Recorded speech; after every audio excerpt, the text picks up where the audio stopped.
Hello and welcome again to the not-so-weekly edition of the RCModelReviews Weekly News. And this may be the last one you see with all this mess cluttered behind me because I'm renovating the workshop. Yes, it's spring here in the Southern Hemisphere, so I'm moving everything back from the home office to the workshop, and I'm going to build myself a little office, a filming studio, so that I can make these videos look a little bit more professional.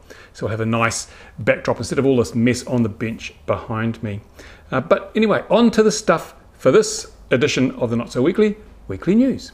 And first up, I received a little box with some bits and pieces from Flydream. It includes things like this, what is it? It's a watt meter, current meter, and temperature probe. Okay, it's small enough to stick in your plane, they say, but you'd want a reasonable sized model to stick this in. It's pretty big. And it'll just basically give you information that, is useful to anyone who flies electric. I'll put it through its paces, see how it works. They also sent me a couple of servo testers. Now these little things are, you plug your servo and you plug a battery and you twist the little knob and the servo will move, or you can make the servo exercise backwards and forwards. I don't know what the price is, but I would expect they'd have to be pretty cheap because most RC gear these days has servo exercising functions built into it and all sorts of things like that. There are two versions of this, one with a knob that you can tweak to manually move the servo, and the other just has buttons that you can press to go backwards and forwards and so forth.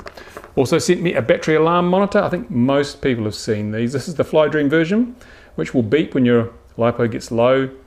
Never used one myself, but try it out, see how it goes. Perhaps the most interesting thing they sent me though was this, in this little tin box, a nice little metal box. Was this here? It is an altimeter. It's a little thing you put in your plane. It's actually quite small. It's a USB. If I get it out of its box, I'll show you. It's a USB device. So basically, where are we?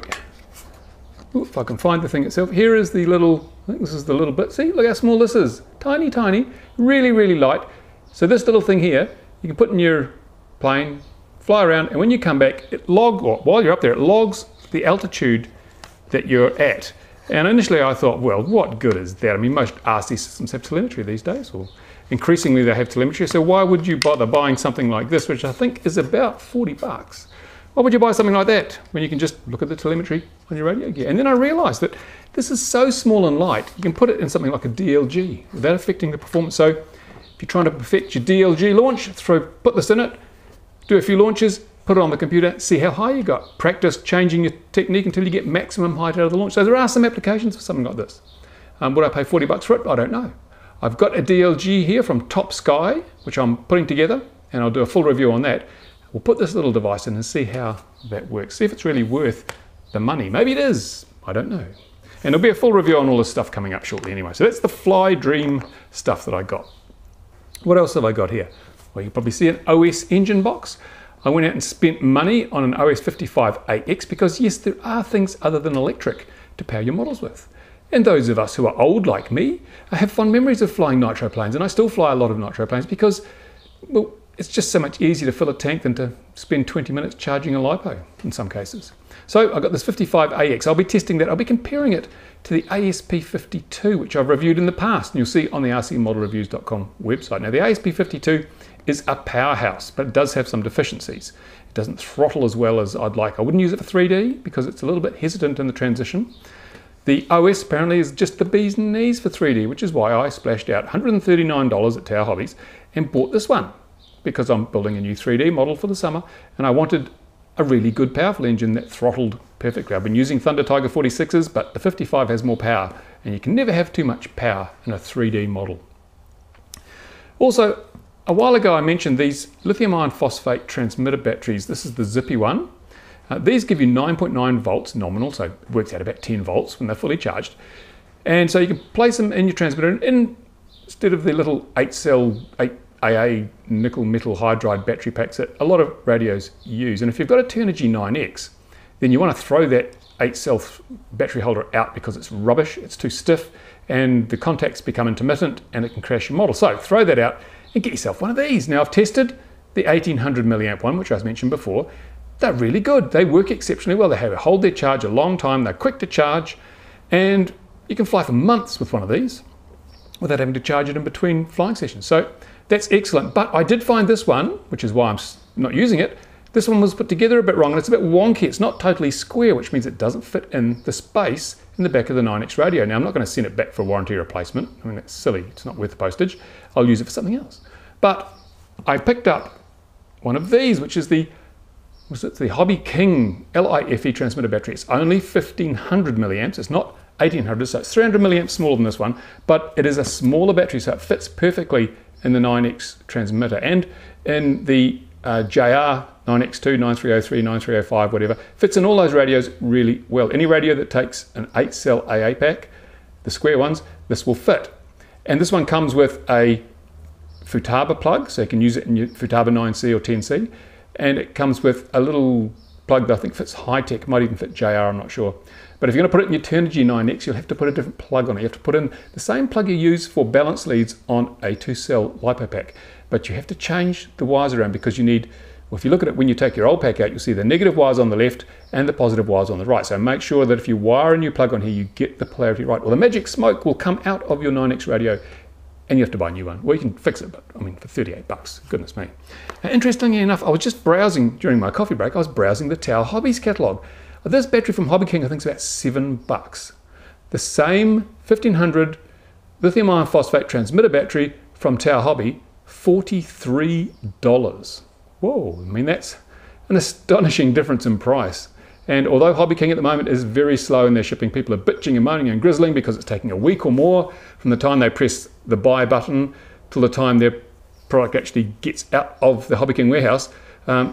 If you're going to save that sort of money, well, I know I'm prepared to wait. If you're not, shop somewhere else. If you are happy to make those big savings, then, you know, well, HobbyCane are making a fortune, I suspect.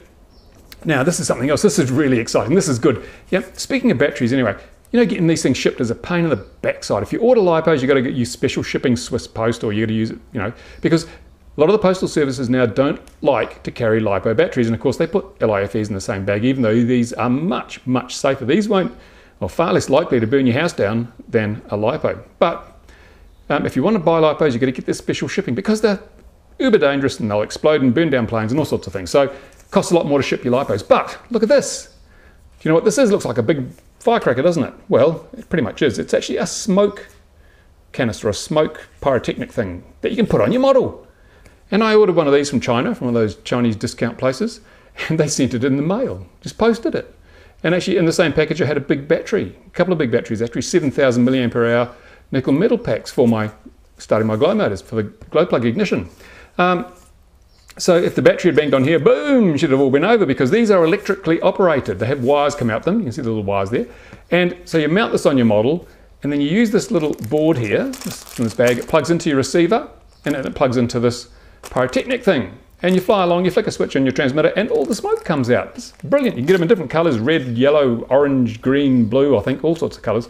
I haven't tried them yet. I've seen a video of them working, and well, they look pretty impressive. So I'm going to strap one to a model. It may not be mine. Strap one to a model and try it out. But the fact they ship these alongside a battery in the post sort of makes a joke out of the whole fear of shipping LiPos, doesn't it? Goodness me, I wonder if the Postal Service knew about this. But review on this coming up. Wait and see what it looks like. What else? Oh, some more news.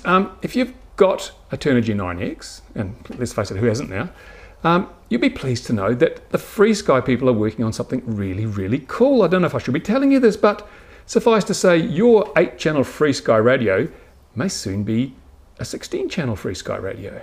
So think about that for a while. And maybe you can receive the 16 channels with 2 separate 8-channel receivers.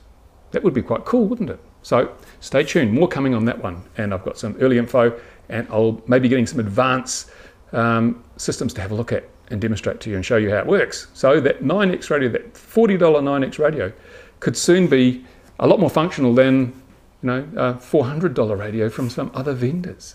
And speaking of radios from other vendors, I have sitting on my workbench now in a state of disrepair, or not disrepair, but dismantlement, the Hitec Aurora A9, because I checked all the latencies and everything that everyone was complaining about, and also the new JR 8-channel system, the one that looks like a transformer robot. JR sent me one of those to review, so they're quite happy. They're confident that's a good product. I've put it on the bench, I've pulled it apart, I've tested it. The video is in editing now, and you'll see how good it is. This new DMSS system that JR has come up with is supposedly the bee's knees. It works on a similar principle to the spectrum DSM-X in so much as they're using frequency hopping and distributed spread spectrum both at the same time to give you the maximum resilience to interference. So it looks pretty similar to the DX8, but when you look at the two radios side by side, which one is better? Which is better? Are you better to go for the Spectrum DX8 with DSM-X or the JR 8-channel with DMSS? My goodness, haven't we had enough acronyms for the day? Well, the reviews are coming up, and I'm comparing the JR product to the Hitec product and looking at the strengths and weaknesses, because I'm about to do some sort of shootout, some comparisons, because people want to know what's the best radio, and there is no best. All I can do is show you the benefits of one against another, and you can make your own mind up. So, as I say, in editing now, Hitec Aurora 9, JR 8-channel radio. Watch for those. A couple of features coming up, and one of them is very important, because when you're putting models together, whether you're building from scratch or you bought yourself an ARF and you need to glue the wing together or glue the tail on, you're going to use glue. Glue is the key component, and there's been a bit of discussion recently about what's the best glue, and of course that depends on what you're trying to glue. I've got here a whole lot of glues, like you get this tacky glue in a spray can, which is good for some things. There's good old polyurethane glue, which is otherwise known as Gorilla Glue. We've got PVA, which has been the woodworking glue for decades. There's epoxy, two-part epoxy glue. There's, what have I got here? Oh, the good, stinky, smelly, solvent-based foam glue that comes with a lot of these Chinese ARFs, and you can buy separately, and it's very similar to Yoo-Hoo Pour, so that's another option. And there's super glue, of course, your cyanoacrylate glue there is cyanoacrylate glue, and we all use lots of that, and there's various types. That's foam safe, flexible, and other things, low irritation. And then there's another one called acrylate, which is, it's not cyanoacrylate, it's just an acrylate adhesive. And this too has some very, very good uses, and there are a lot of places I use this in preference to epoxy, although it looks like the same thing, it's two-part in tubes, but this is much, much better when you're gluing some things, such as gluing aluminium or aluminum to fiberglass. This just makes epoxy look stupid. It's much, much stronger, but what I'm going to do is a feature. We're going to look at all these glues. We're going to do some testing. We're going to get some common materials like EPO, EPP, EPS, wood, different types of metal. We're going to glue them together with the different glues and see which ones are strongest, which ones are the most durable and toughest. Because there are differences. I mean, depending on the application, you want to use a different glue. If you've got a flexible material, you have to use a flexible glue or it will just split apart. So I'm going to go into the depths of that for you so that you'll be using the right glue for the right application when you're building your models. I'll also look at things like this thread lockers. I mean, thread lockers are a whole story on their own. There's blue, green, red. Which one do you use?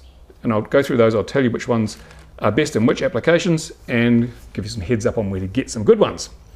Now that's about it, I think. Have I got anything left? No, I think I've covered the whole lot, all the bases today. So there you go.